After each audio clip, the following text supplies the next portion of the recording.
Thank you very much for that, Rob, and thank you also for having me on gasworld.tv. It's always a pleasure to be here.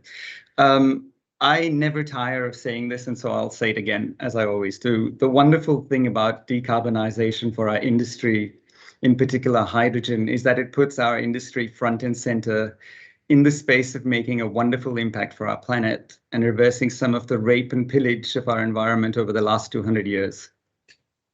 Rob, actually, more importantly, I think with hydrogen, we have one more very important impact, which is the fact that our industry is now starting to play a role in freeing the world from the many geopolitical impasses of the oil industry. And I fondly refer to this in some of the articles that I've written as the tyranny of the hydrocarbon molecule. Green hydrogen, as you know, can be made anywhere from the sun, wind, or even energy from the waves.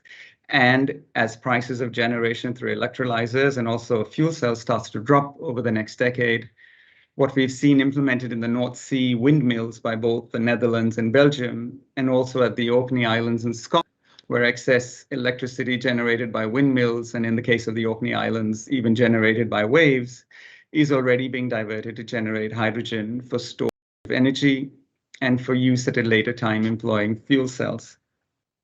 You to see what happened within the lithium industry, to see how every expectation on pricing was fast surpassed over 100 years, making electric mobility increasingly ubiquitous right in front of our very eyes over the last 5 or 6 years. You will see the same in hydrogen as the prices of electrolyzers and fuel cells starts to drop. You will see increasing hydrogen mobility becoming ubiquitous and static energy applications being implemented equally fast. So for me, hydrogen is in fact a facilitator of all the recent green industries that have been spawned, including electric mobility. I love the term Green Deal. It harks back to 70 years ago, and it is in fact the Green Deal. You'll see that many countries now have a hydrogen strategy. Australia was the first, implementing it very quickly.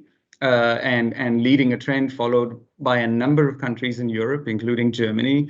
And now even India has embarked on a hydrogen strategy. I have to tell you, 2 years ago, when I was at the Transport Ministry in India, now called the Ministry of Roads, Transport and Highways, the MORT, I was laughed out of the room with the minister when I mentioned hydrogen. They looked at it as an over-the-horizon energy source. And now, just 700 days later, you have India launching its own hydrogen strategy.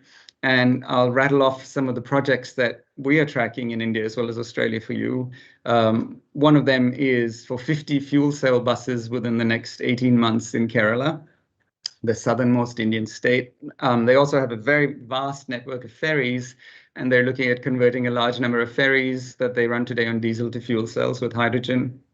The Cochin International Airport has significant spare solar capability, which is going to move to hydrogen through fuel cells for mobility as well as static energy.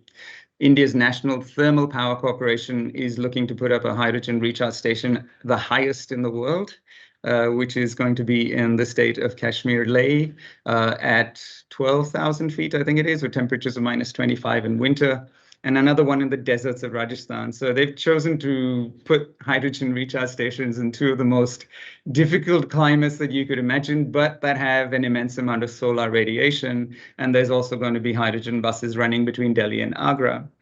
India launched the Hydrogen Alliance. It's called the India Hydrogen Alliance, which was started by Chart, a leader in our industry, and also Reliance Industry, one of India's biggest industrial groups.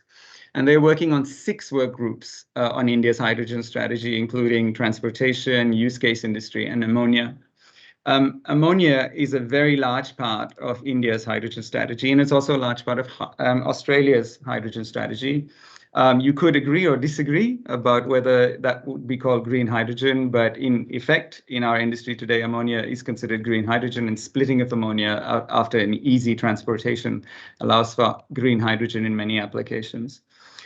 So to round off your question, Rob, I just like to say 2 things. The first is, if you look at the graph of lithium, and if you had asked anyone the question in 2010 on whether electric mobility would be ubiquitous in the world, the answer would be no. It'll be 2030 or 2040 because lithium prices have to drop, and lithium back then was at a cost of $1,200 per unit, which today is at $180. Elon Musk had a lot to do with it, but also the vast investments that were made in gigafactories.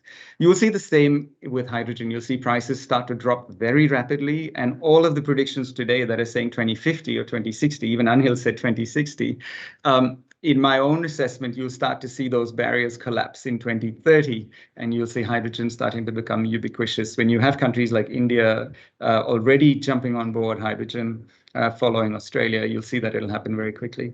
Also, a shout out to Australia's first green hydrogen filling station, which was announced last week. This will be the second in the world after the one that was implemented in Mariestad in Sweden. So it's quite exciting to see that it's not just going to be grey hydrogen that's implemented in mobility.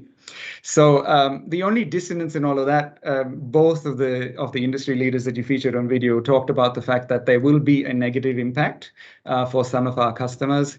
That might be true. There will be an impact, for example, in the hydrocarbon sectors. But as we've seen over all of the evolutions of industry over 200 years, when one industry gets sidelined, there's a tremendous amount of investment in future-looking industries, and that moves money, talent, manpower, people, energy.